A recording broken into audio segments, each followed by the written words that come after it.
Welcome back to another episode of Warren Cali.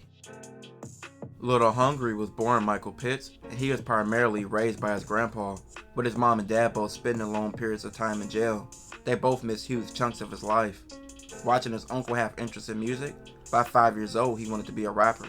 This led to him start rapping and trying to find his way in music as a teen. He dropped his first song in 8th grade on SoundCloud, which he mimicked several rappers to find what style best fit him. Now, when most people jump in the streets, some people may start as young as 11 or 12 years old, and in some cases, even younger. Maybe even later in their teens, like 16 to 17. But in Little Hungry's case, he wouldn't start gangbanging until he was 19 years old, around 2022, which would be considered a late bloomer. He jumped in the streets after the tragic death of his cousin. Initially, he tried to stay away from the streets, but with that loss, it changed everything for him. Hungry became affiliated with the Weller Boys on Weller Street, which was on the west side of Fresno. He fully jumped into their politics, and by that time, he started taking music serious by 2024. He began dropping music on his own channel, in which after being consistent, he started to gain a buzz. His music went on a lot of his ops, and he was the face of rapping from his side. I said Corey died and Thugger died, but he was in the bushes. You niggas all gonna get that belt to ass. By the way it's looking, I need that TSG pack. JoJo ain't even ate the cookies. How did that boy go out with his gun? He was maybe a rookie. Corey died and Thugger died, but he was in the bushes. You niggas all gonna get that belt to ass. By the way it's looking, I need that TSG pack. JoJo ain't even ate the cookies. How did that boy go out with his gun? He was maybe a rookie. Fuck you, I've just never liked you niggas anyway. A nigga got like 15 of y'all drops, y'all could die any day. Bowling ball DJ died for his score, bro was a pin away. Let me catch a 10K nigga, I'm sending 10 in the face, I catch some cello. I just smoked some DJ packs, but this shit makes for runts. My TT smoked them Sama niggas every day in a blunt. I don't wanna fuck that runner bitch because that bitch a dunce. He started to gain notice from a broader audience with his freestyles on the Thizzler ciphers. Fresno has been a city overlooked in music, so he was a person bringing more light on the city. Just as he was gaining recognition, that would quickly go bad. On December 11, 2024, a 31-year-old woman named Marquisa Perry was killed after approximately 40 shots were fired at her. Police responded to her home in Fresno in the area of North Avenue and MLK Jr. Boulevard around 4:15 p.m. They responded for a report of a shooting victim. Police arrived to find the 31-year-old Marquisa with a single gunshot wound. She was transported to a hospital where she later died. Investigators say Marquisa was in the backyard of a home with several other people. That's when 3 suspects arrived. The suspects fired around 40 shots from around 40 yards away. They were shooting at Marquisa with multiple guns and shooting at the other people in the backyard. The suspects were described by police as 3 black males. They left the area on foot and possibly left in a vehicle according to the police. Fresno police lieutenant said the number of rounds fired highlights the serious as incident was.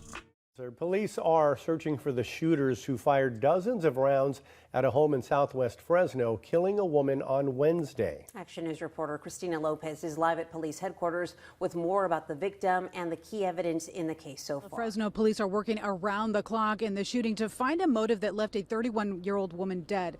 Now detectives are asking for the public's help to help bring justice to the victim's family. That the individuals that were on foot were at this location for nefarious intentions. Fresno police are searching for 3 men after the murder of 31-year-old Marquisa Perry. She was shot once as more than 40 rounds were fired at a home on Sampson near Lee Avenues Wednesday afternoon. Perry was taken to Community Regional Medical Center and rushed into surgery, but died at the hospital. They were there to kill someone, make no doubt about it.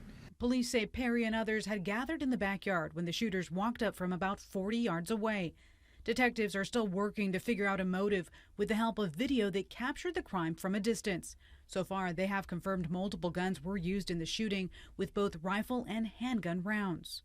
I think that the number of rounds that were fired clearly indicates or underscores the gravity of this particular investigation. Whether Miss Perry was an intended target or not has yet to be determined. At this time, police have not found that Perry had any gang association, but they say others who were at the home do. Without identifying those persons, I can tell you that those persons that were present do in fact have some gang connection. We know that definitively. Just 3 months later, Little Hungry and multiple others were arrested for the murder.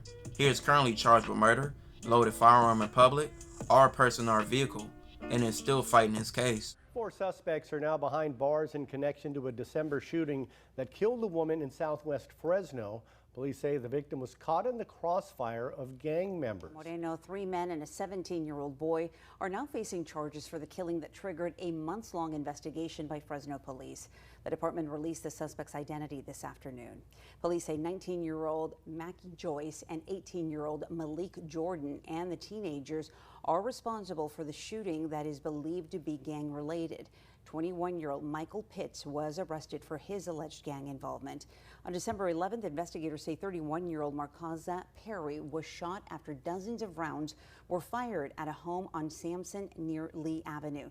She died at the hospital. Perry and others were in the backyard when the alleged shooters walked up, intending to target a rival gang member. Detectives believe Perry was just a bystander. So the intended target was not struck by gunfire. The only person struck by gunfire on that day, despite the fact that there was more than 35 rounds fired, was Marcaza Perry. And it's tragic.